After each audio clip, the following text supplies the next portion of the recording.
1 மணி நேரம் இவர் சொல்லியிருக்கலாம், மேலே சொல்லிகிட்டே போகிறார். ஐயோ ஆற்றுக்கு போகணும், வண்டி கிடைக்குமா, சொல்லுங்க.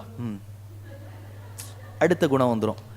அடுத்த 1/2 மணி நேரம், பண்டொரு நாள் கூற்றத்தின் வாய் விழுந்த கும்பகர்ணனும் தோற்றும் உனக்கே பெருந்துயில் தானோ அப்படின்னு அசர்வா அப்படி கண் அப்படியே திறந்துட்டு இருக்கும். அப்படியே என்ன ஒரு விச்ச விழி வாக்காமல் இப்படி பார்த்துட்டு இருப்பா.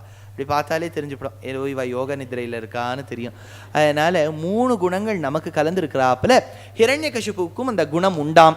அந்த ஹிரண்யகசிபு சொல்கிறானாம், ஏஷ ஆத்மா விபர்யாசோ யலிங்கே லிங்க பாவனா ஏஷ பிரியா பிரியைர்யோகோ வியோகா கர்ம சம்ஸ்ருதிஹி சம்பவஸ்ச விநாசஸ்ச சோகஸ்ச விவித ஸ்மிருதஹ அவிவேகஸ்ச சிந்தாச்ச விவேகா ஸ்மிருதிரேவச்ச.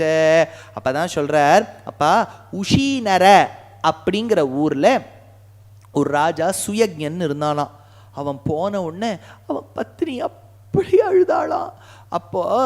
அப்போ யமதேவன் ஒரு சிறு பிள்ளை உருவு தரித்து சொன்னாராம், அம்மா அவர் போயிட்டார், நீ அழுதுன்றிருக்கே, இன்னும் கொஞ்ச நாளில் நீ போற. Karthipuram, South India's biggest 200 acres township in Coimbatore. Premium commercial and residential plots.